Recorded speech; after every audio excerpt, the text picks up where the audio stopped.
Avant de commencer cette vidéo, n'oubliez pas de vous abonner et de la partager. Pour s'abonner, il suffit de cliquer sur la cloche de notification ou le lien d'abonnement juste en dessous. Si vous avez donc des questions à poser, soyez donc libre de les poser dans l'espace commentaire. Bienvenue dans cette nouvelle vidéo. Nous allons voir comment filtrer un rapport de tableau croisé dynamique à l'aide de la zone de filtre de rapport. Les vétérans des tableaux croisés dynamiques se souviennent de l'ancienne section de la page d'un tableau croisé dynamique. Cette section a été renommée zone de filtre de rapport et fonctionne toujours de la même manière que dans les versions héritées d'Excel. Microsoft a donc ajouté la possibilité de sélectionner plusieurs éléments dans la zone de filtre de rapport. Alors, on va voir de suite comment ajouter des champs à la zone de filtre de rapport. Alors, ce tableau croisé dynamique est un outil de reportage parfait à donner à un exécutif de haut niveau. Donc, avec ce rapport de tableau croisé dynamique, vous pouvez tout simplement utiliser les listes de roulantes de B5 à B10. Voilà, pour trouver rapidement les revenus pour n'importe quelle combinaison de noms de clients, de régions, de zones, d'états, de catégories ou encore de produits. Ceci est une utilisation typique des filtres de rapport.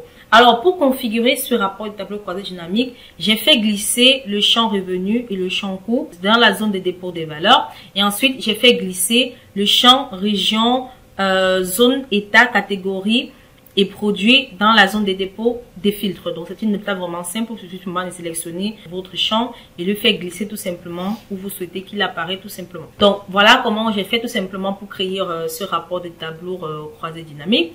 Alors, si on utilise pour ce rapport plusieurs champs de filtres de rapport, vous souhaiterez peut-être utiliser l'un des paramètres des options du tableau croisé dynamique. On va donc cliquer sur le tableau croisé dynamique pour activer l'onglet Analyse.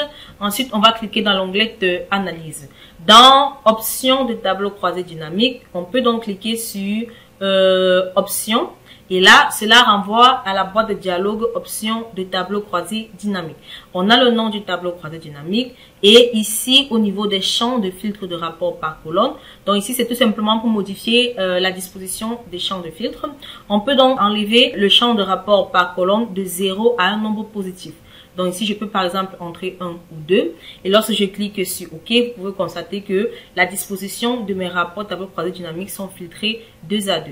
Donc, on peut également, en plus de ça, sélectionner la disposition pour voir si elles peuvent être affichées. Ici, afficher les champs dans la zone de filtre de rapport vers le bas puis la droite.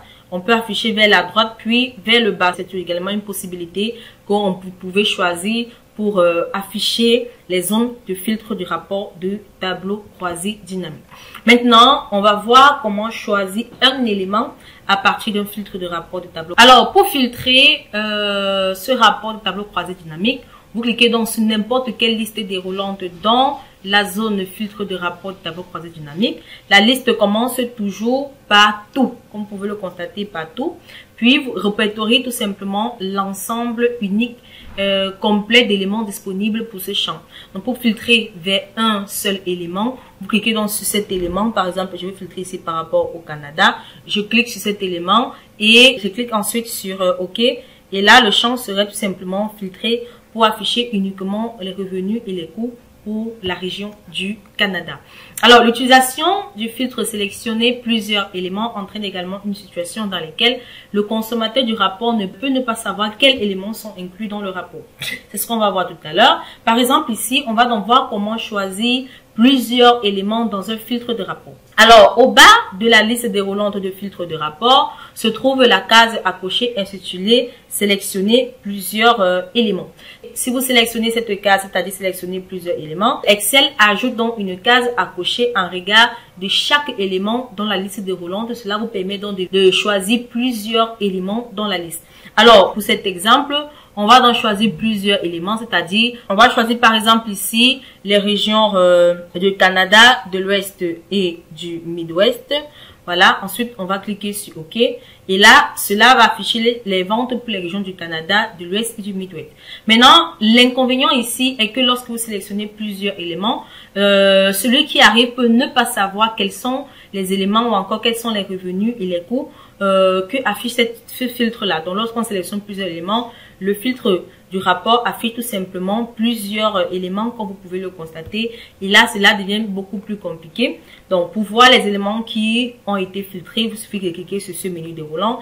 Et là, vous allez tout simplement voir les régions qui sont filtrées pour ce rapport de tableau croisé dynamique. Alors, on va également voir comment sélectionner rapidement ou supprimer tous les éléments d'un filtre.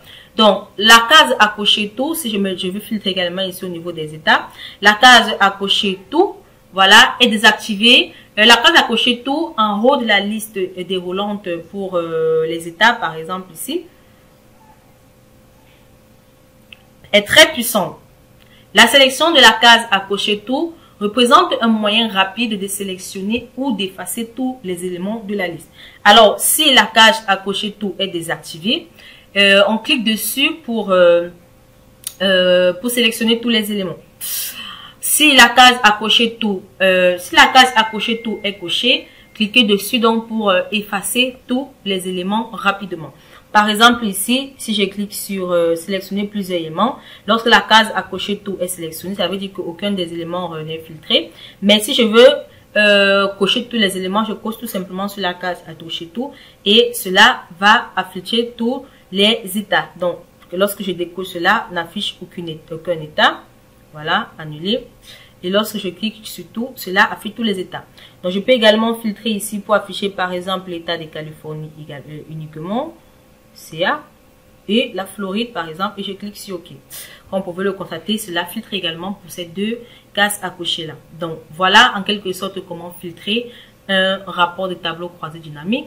Il est également important de savoir que pour ce rapport, plusieurs états ont été sélectionnés, mais lesquels? Il vous suffit donc de venir dans ce menu roulant et choisir et savoir donc que c'est la Californie et la Floride qui ont été sélectionnés pour ce rapport de tableau qui ont été sélectionnés pour filtrer ce rapport de tableau croisé dynamique.